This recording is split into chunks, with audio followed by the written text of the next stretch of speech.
Hello guys! Welcome back to my channel, Simply CM. At right now ay kakain na naman tayo guys, snacks.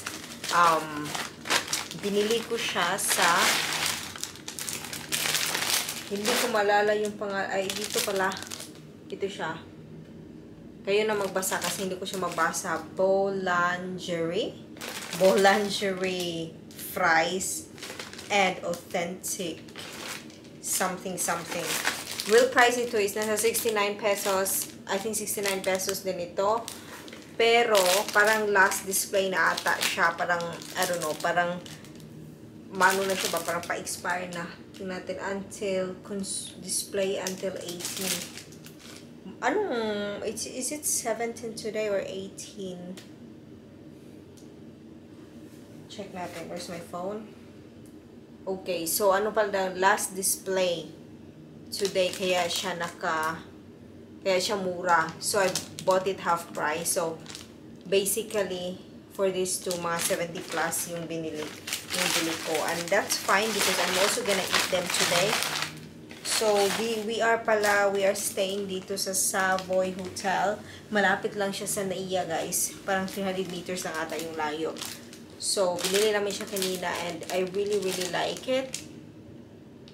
Automatic like na agad, hindi guys.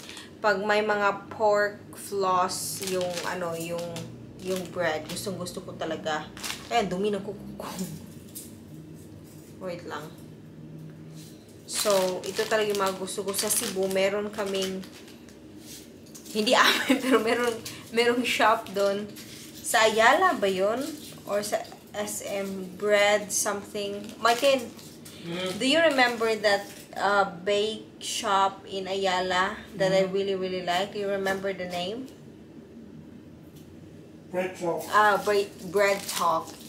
So, may mga ganitong bread sila guys, yung mga pa-floss. So, yun yung talagang gusto ko. Kaya lang, hindi ko dati nung, parang student pa lang ako, hindi ko talaga siya nabibili. Minsan lang kasi nga mahal. But now, for this one, sana masarap. First time kong bumili sa bake shop na ito. And last display, apparently. Try natin. Masarap. But I have to say, parang isang ganito, sobra-sobra na. Kasi ang feeling guys, tingnan. Dami ang cheese. Sobrang dami. Tapos pork floss pa. Sarap siya. Pero pag half lang, okay na siya sa akin. Pag half lang. Char!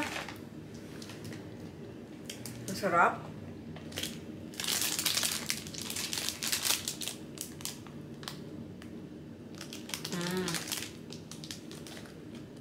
It's so good. You want to try? I got flakes on it, right?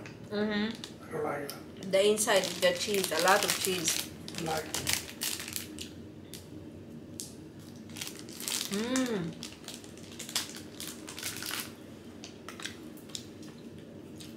Parang siya parang heavy na ano ba?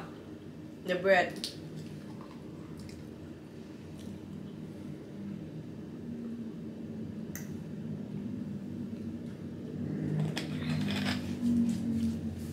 So pag gutom ka, not sure, pag hindi ka talaga masyadong parang kumakain, ito okay na siya for lunch. Kasi mabigat siya guys. Mabigat siya sa tiyan. Sarap.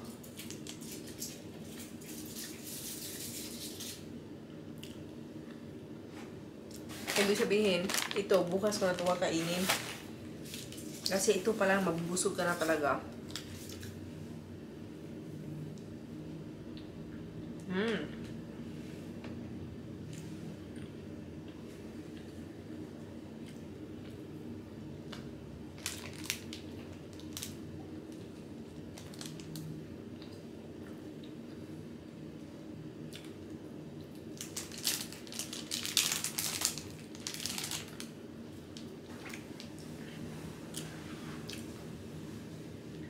Sa totoo lang guys, hindi talaga ako ma-bread na tao ba.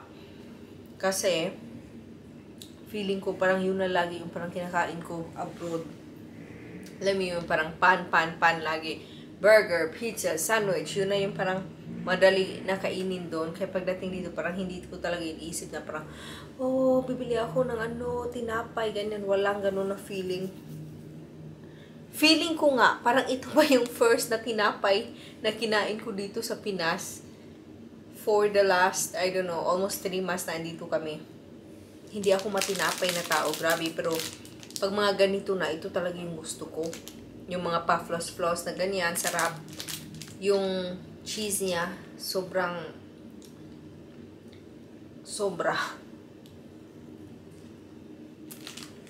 Masarap naman. Yan nyo, lapit na maubos.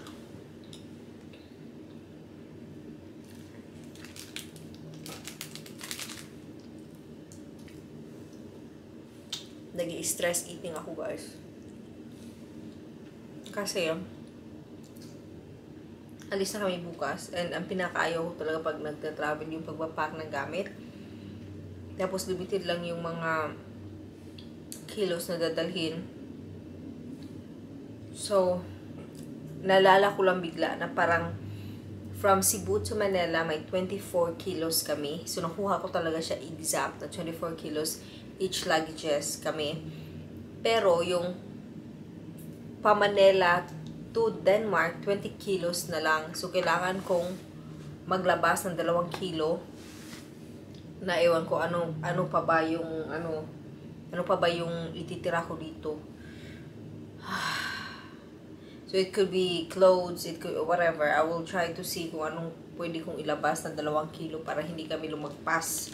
So, yun, nag-i-stress ako. Kailangan ko talaga siya gawin today kasi tomorrow na kami alis. And, pinoprolong ko. Alam mo yun, parang, mamaya na konti. May gagawin pa ako mamaya na. My God.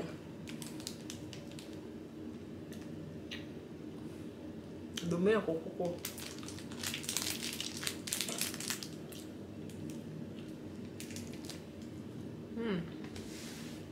Sarap.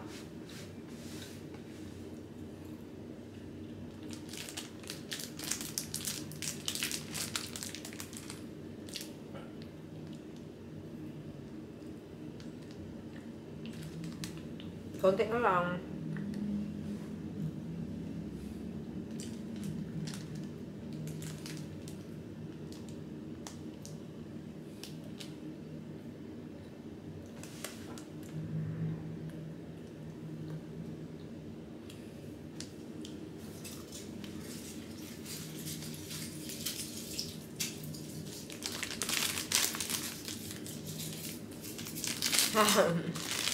Kaya pala sobrang daming cheese.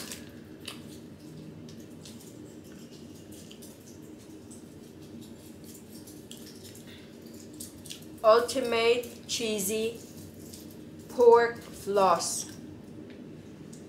Kaya pala. Yung cheese sobrang too much. Kasi nga para ultimate cheesy. Ganun.